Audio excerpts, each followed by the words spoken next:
The picture that Jesus is teaching here is really, again, it's a business principle. And he's saying this, for the person that has a lot of property, and they have a good piece of property and a lot of possessions, and they begin to look at another field, and they're like, hey, that field is a whole lot better than my field. I'm going to produce a lot more out of that field. They'll go sell this field, and they'll go buy that field. And now he adds another layer to this. He says this, the kingdom of heaven is like a treasure that's hid in that field. So in other words, let's say this.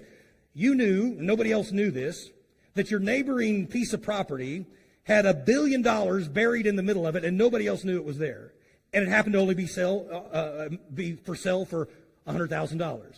And you have your piece of property that there ain't nothing buried there, and you can get $100,000 out of your piece of property. What are you going to do? You're not going to tell anybody. You're going to go sell your property, and you're going to go buy that one that's got billions of dollars buried in the middle of it. You see the connection here? So what Jesus is saying is that's what the kingdom of heaven is like.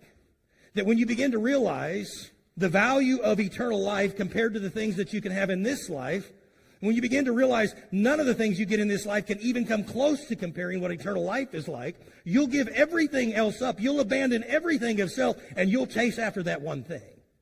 Because there is nothing more valuable than a relationship with Jesus Christ.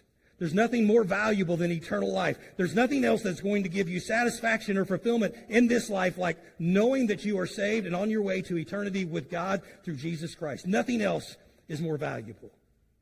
So if that describes you today, here's all I would say to you. If you've not taken the time to pursue after eternal life, you've missed the most important wealth you could ever have. Now, one more thought for those of us who would call ourselves by the name of Christ. I want to repeat one passage we've already read, Paul writing to Timothy. He said this, we read the first part of it, the love of money is the root of all evil, which while some coveted after, they have erred from the faith and pierced themselves through with many sorrows. And then he tells them this, man of God, flee these things, and rather than pursuing after that, follow after righteousness and godliness